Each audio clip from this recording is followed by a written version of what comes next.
بسم اللہ الرحمن الرحیم۔ نبی پاک صلی اللہ علیہ وآلہ وسلم نرالی شان والے حضرت آمنہ کے انتقال کے 5 دن بعد ایمن آپ کو لے کر مکہ پہنچی۔ آپ کو عبد المطلب کے حوالے کیا۔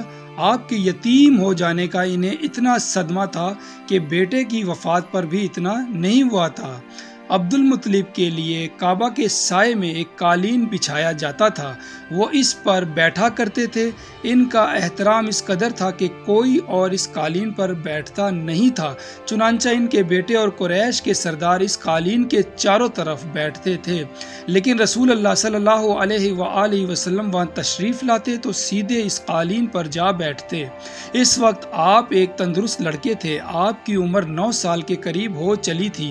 آپ کے چچا عبد المطلب کے ادب کی وجہ سے آپ کو اس قالین سے ہٹایا جاتا تھا تو عبد المطلب کہتے تھے، میرے بیٹے کو چھوڑ دو، اللہ کی قسم یہ بہت شان والا ہے۔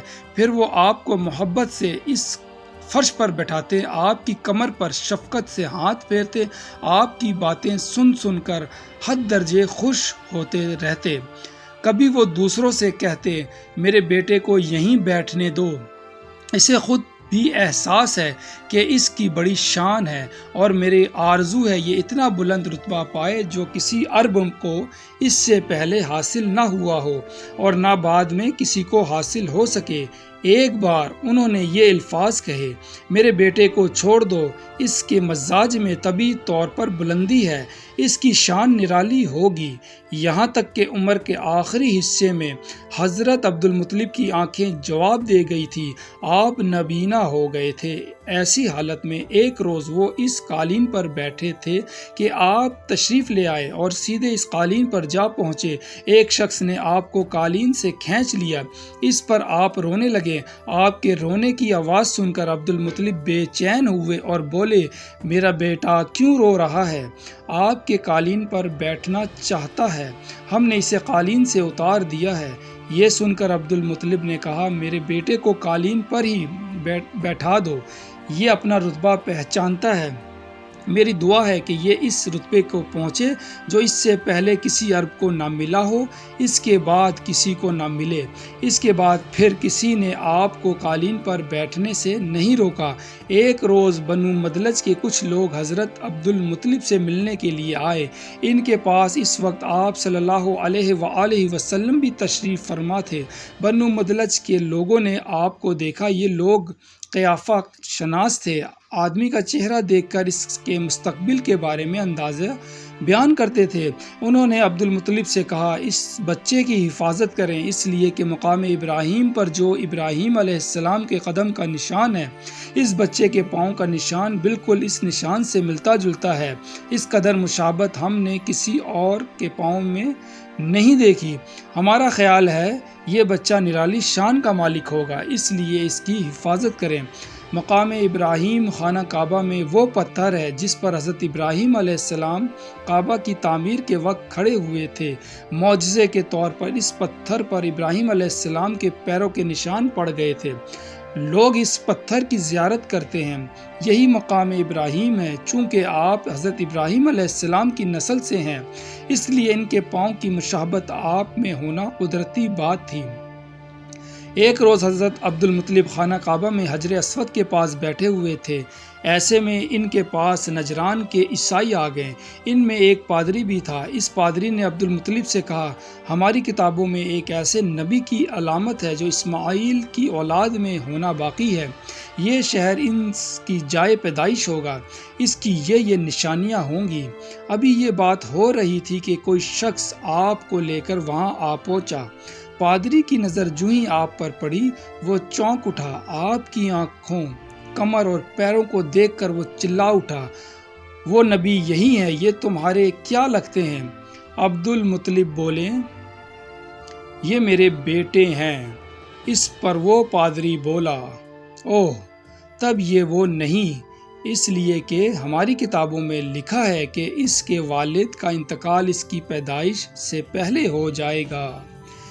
یہ سن کر عبد المطلب بولے، یہ دراصل میرا پوتا ہے، اس کے باپ کا انتقال اس وقت ہو گیا تھا جب یہ پیدا بھی نہیں ہوا تھا۔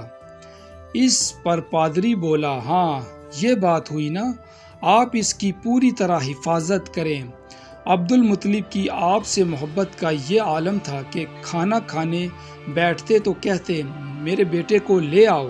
آپ تشریف لاتے تو عبد المطلب آپ کو اپنے پاس بٹھاتے، آپ کو اپنے ساتھ کھلاتے۔ بہت زیادہ عمر والے ایک صحابی حیدہ بن معاویہ رضی اللہ تعالی عنہ کہتے ہیں، میں ایک مرتبہ اسلام سے پہلے جاہلیت کے زمانے میں حج کے لیے مکہ معظمہ گیا۔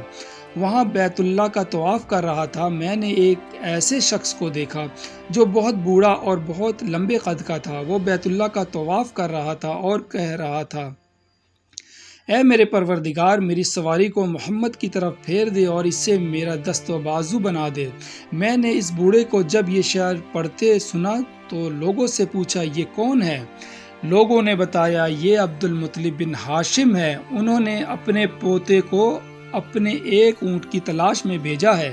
وہ اونٹ گم ہو گیا ہے اور پوتا ایسا ہے، جب بھی کسی گم شدہ چیز کی تلاش میں اسے بھیجا جاتا ہے تو وہ چیز لے کر ہی آتے ہیں۔ پوتے سے پہلے یہ اپنے بیٹوں کو اس اونٹ کی تلاش میں بھی بھیج چکے ہیں، لیکن وہ ناکام لوٹ آئے ہیں۔ اب چونکہ پوتے کو گئے ہوئے دیر ہو گئی ہے، اس لیے پریشان ہیں۔ وہ دعا مانگ رہے ہیں۔ تھوڑی ہی دیر گزری تھی کہ میں نے دیکھا کہ آپ صلی اللہ علیہ وآلہ وسلم اونٹ کو لیے تشریف لا رہے ہیں۔ عبد المطلب نے آپ کو دیکھ کر کہا، میرے بیٹے، میں تمہارے لیے اس قدر فکر مند ہو گیا تھا کہ شاید اس کا اثر کبھی میرے دل سے نہ جائے۔ عبد المطلب کی بیوی کا نام رقیہ بنت ابو سیفی تھا۔ وہ کہتی ہیں، قریش کئی سال سے بہت سخت قحط سالی کا شکار تھے۔ بارشیں بالکل بند تھی، سب لوگ پریشان تھے۔ اسی زمانے میں نے ایک خواب دیکھا۔ کوئی شخص خواب میں کہہ رہا ہے، اے قریش کے لوگوں، تم میں سے ایک نبی ظاہر ہونے والا ہے۔ اس کے ظہور کا وقت آ گیا ہے۔ اس کے ذریعے تمہاری زندگی بدلے گی، یعنی خوب بارشیں ہوں گی، سرسبزی اور شادابی ہوگی۔ تم اپنے لوگوں میں سے ایک ایسا شخص تلاش کرو جو لمبے قد کا ہو، گورے رنگ کا ہو، اس کی پلکیں گھنی ہوں، بھویں آبرو ملے ہوئے ہو۔ وہ شخص اپنی تمام اولاد کے ساتھ نکلے اور تم میں سے ہر خاندان کا ایک آدمی نکلے، سب پاک صاف ہو اور خوشبو لگائے۔ وہ حجر اسود کو بوسہ دے، پھر سب جبل ابو قیس پر چڑھ جائیں۔ پھر وہ شخص جس کا حلیہ بتایا گیا ہے آگے بڑھ اور بارش کی دعا مانگے اور تم سب آمین کہو تو بارش ہو جائے گی۔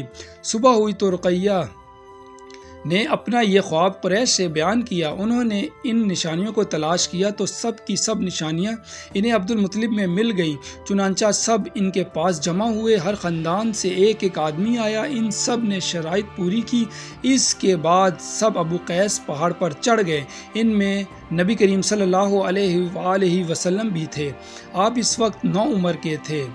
پھر عبد المطلب آگے بڑھے اور انہوں نے یوں دعا کی، اے اللہ، یہ سب تیرے غلام ہیں، تیرے غلاموں کی اولاد ہیں، تیری باندیاں ہیں اور تیری باندیوں کی اولاد ہیں۔ ہم پر جو برا وقت آپ پڑا ہے تو دیکھ رہا ہے۔ ہم مسلسل قحط سالی کا شکار ہیں۔ اب اونٹ، گائیں، گھوڑے، خچر اور گدھے سب کچھ ختم ہو چکے ہیں اور جانور پر بن آئی ہے۔ اس لیے ہماری یہ خشک سالی ختم فرما دے، ہماری زندگی اور سرسبز شادابی عطا فرما دے۔ ابھی یہ دعا مانگ ہی رہے تھے کہ بارش شروع ہو گئی۔ وادیاں پانی سے بھر گئی، لیکن اس بارش میں ایک بہت عجیب بات ہوئی، اور وہ عجیب بات یہ تھی کہ قریش کو یہ سرابی ضرور حاصل ہوئی، مگر یہ بارش قبیلہ قیس اور قبیلہ مدر کی قریبی بستیوں میں بالکل نہ ہوئی۔ اب لوگ بہت حیران ہوئے کہ یہ کیا بات ہوئی۔ ایک قبیلے پر بارش اور آس پاس کے سب قبیلے بارش سے محروم ہیں۔ تمام قبیلوں کے سردار جمع ہوئے۔ اس سلسلے میں بات چیت شروع ہوئی۔ ایک سردار نے کہا، ہم زبردست قحط اور خشک سالی کا شکار ہیں، جبکہ قریش کو اللہ تعالیٰ نے بارش عطا کی ہے اور یہ عبد المطلب کی وجہ سے ہوا ہے۔ اس لیے ہم سب ان کے پاس چلتے ہیں، اگر وہ ہمارے لیے دعا کر دیں تو شاید اللہ ہمیں بھی بارش دے دے۔ یہ سب مشورہ سب کو پسند آیا۔ چنانچہ یہ لوگ مکہ معظمہ میں آئے اور عبد المطلب سے ملے، انہیں سلام کیا، پھر ان سے کہا، اے عبد المطلب، ہم کئی سال سے خشک سالی کے شکار ہیں۔ ہمیں آپ کی برکت کے بارے میں معلوم ہوا ہے، اس لیے مہربانی فرما کر آپ ہمارے لیے بھی دعا کریں، اس لیے کہ اللہ نے آپ کی دعا سے قریش کو بارش عطا کی ہے۔ ان کی بات سن کر عبد المطلب نے کہا اچھی بات ہے، میں کل میدان عرفات میں آپ لوگوں کے لیے بھی دعا کروں گا۔ دوسرے دن صبح سویرے عبد المطلب میدان عرفات کی طرف روانہ ہوئے۔ ان کے ساتھ دوسرے لوگوں کے علاوہ ان کے بیٹے اور اللہ کے رسول صلی اللہ علیہ وآلہ وسلم بھی تھے۔ عرفات کے میدان میں عبد المطلب کے لیے ایک کرسی بچھائی گئی، وہ اس پر بیٹھ گئے۔ نبی کریم صلی اللہ علیہ وآلہ وسلم کو انہوں نے گود میں بٹھا لیا، پھر انہوں نے ہاتھ اٹھا کر یوں دعا کی، اے اللہ چمکنے والی بجلی کے پروردگار اور کڑکنے والی گرج کے مالک، پالنے والوں کے پالنے والے اور مشکلات کو آسان کرنے والے، یہ قبیلہ قیس اور قبیلہ مدر کے لوگ ہیں، یہ بہت پریشان ہیں، ان کی کمریں جھک گئی ہیں، یہ تجھ سے اپنی لاچاری اور بے کسی کی فریاد کرتے ہیں اور جان و مال کی بربادی کی شکایت کرتے ہیں، بس اے اللہ ان کے لیے خوب برسنے والے بادل بھیج اور آسمان سے ان کے لیے رحمت عطا فرما تاکہ ان کی زمینیں سرسبز ہو جائیں اور ان کی تکالیف دور ہو جائے۔ عبد المطلب ابھی یہ دعا کر ہی رہے تھے کہ ایک سیاہ بادل اٹھا عبد المطلب کی طرف آیا اور اس کے بعد اس کا رخ قبیلہ قیس اور بنو مدر کی بستیوں کی طرف ہو گیا۔ یہ دیکھ کر عبد المطلب نے کہا، اے گروہ قریش اور مدر، جاؤ تمہیں سیرابی حاصل ہوگی۔ چنانچہ یہ لوگ جب اپنی بستیوں میں پہنچے تو وہاں بارش شروع ہو چکی تھی۔ تو پیارے دوستو، یہ تھی آج کی ہماری ویڈیو، اور اس ویڈیو کا جو نیکسٹ پارٹ ہے وہ بہت جلد میں آپ کی خدمت میں پیش کروں گا، تو بنے رہیں ہمارے چینل کے ساتھ، اور جنہوں نے ابھی تک ہمارے چینل کو سبسکرائب نہیں کیا ان سے گزارش ہے کہ سبسکرائب کر دیں تاکہ ایسی اسلامی ویڈیو کا نوٹیفیکیشن سب سے پہلے آپ تک پہنچ سکے۔ اپنا بہت خیال رکھیے گا اور درود شریف پڑھیں۔ اللہ حافظ۔